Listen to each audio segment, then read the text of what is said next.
Kasey Kahne Racing on the hunt for their next sprint car crew chief, and we know one guy isn't taking the job.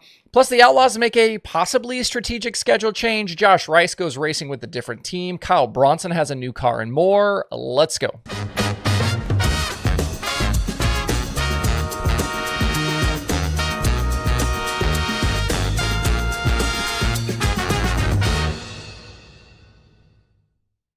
It's Monday, October 13th. I'm Justin Fiedler. This is DIRTRACKR Daily presented by Kubota Genuine Parts. A machine is typically a sum of its parts, and what makes a Kubota great is no different. It lies in the careful planning and innovation in Kubota Genuine Parts. Power, protection, precision, Kubota Genuine Parts are what make a Kubota. If you're curious about learning more about Kubota Genuine Parts, you can visit KubotaUSA.com or your local Kubota dealer today. If you need to locate one of the more than 1,000 dealers nationwide, open up the My Kubota app and click the dealers button at the bottom. Back on Friday, Jeremy Elliott posted his regular 90 at 9 to YouTube, and one of his topics on there was Sprint Car crew chief Joe Mooney confirming that he would return to Anthony Macri's 39M team for 2026. Mooney and Macri are currently in their third season together, with Mooney coming over to Macri Motorsports for the 2023 season. Mooney was previously car chief on Brad Sweet's 49 at Kasey Kahne Racing, and before that was a crew member at Shark Racing. Since they started together, this combination is one of the winningest in the sport of sprint car racing. Only David Gravel and Rico Abreu have more wins than does Macri over the last 3 seasons. That obviously included this year's Kings Royal, and Macri was back in victory lane this last Saturday night at Lincoln with the World of Outlaws after sitting out a few weeks with a back injury. Jeremy mentioned rumors that Mooney would maybe leave Macri's team after 2025 to go work for a different sprint car team, but he didn't mention who that team was. Last week, we talked on the Thursday Daily Show about Dazen Persley's rumored move to Kasey Kahne Racing for 2026, and KKR was hoping to pair Persley with Mooney. That would have been a bit of a homecoming for Mooney, as, like I said, he was at KKR previously, but as a car chief, not a crew chief. KKR has been dealing with crew chief issues since Knoxville when they let Ty Wolfgang and the entire 49 crew go during the 360 Nationals. And Kahne himself started 2025 with Eric Prutzman on his car, but that deal went south before the Vegas High Limit opener. I don't know who at this point is even considered the 49 crew chief, but Andrew Bowman is the most experienced crew member on that car, and Kahne himself is heavily involved in the decision making. And they were obviously hoping to match Persley with a veteran guy like Mooney, and it wasn't a bad idea at all. You can't really, I don't know that you could find much better. Mooney is certainly one of the best sprint car crew chiefs in the business. With Mooney deciding to stay, though, with Macri, I'm not sure where that leaves KKR at the moment. Top-tier crew chiefs aren't exactly lined up around the block looking for jobs. I was sitting today trying to even think about who could be available that's a top-tier guy, and the list is almost non-existent. Ricky Warner is going to stay with Rico Abreu. I'd all but guarantee Cody Jacobs stays at Big Game with David Gravel.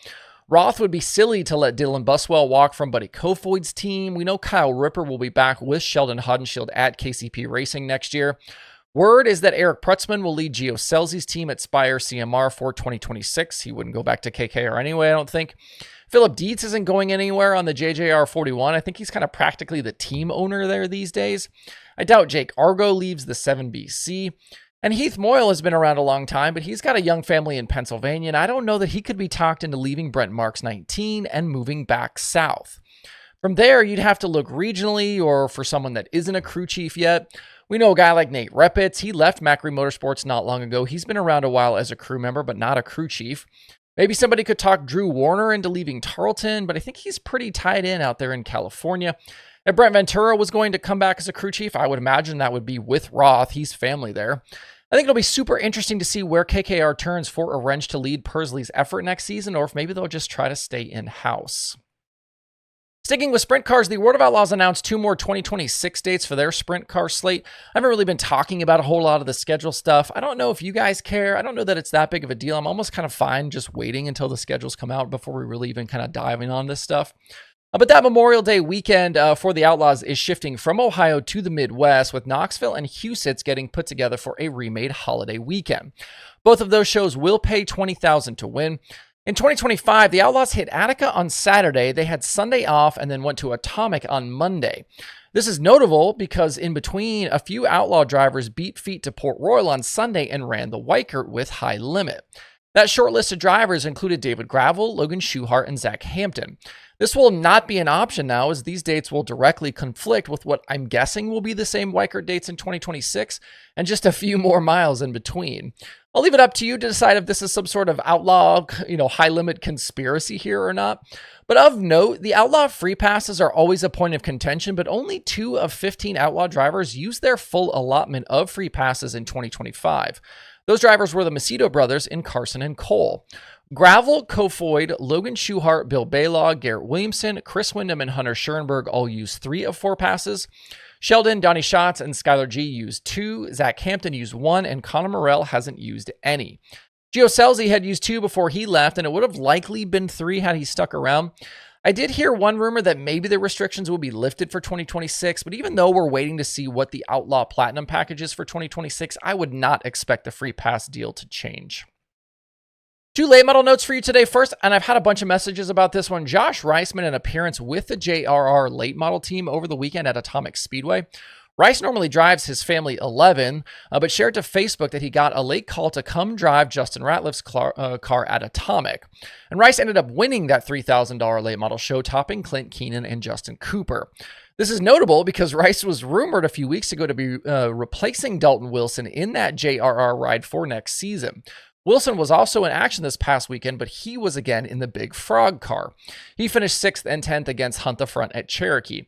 I haven't heard anything new about this situation since we kind of last talked about it, but my assumption is still that Wilson is out, and Rice running the JRR car this weekend would seem to be a fairly solid indication he could be the next guy, as we discussed previously.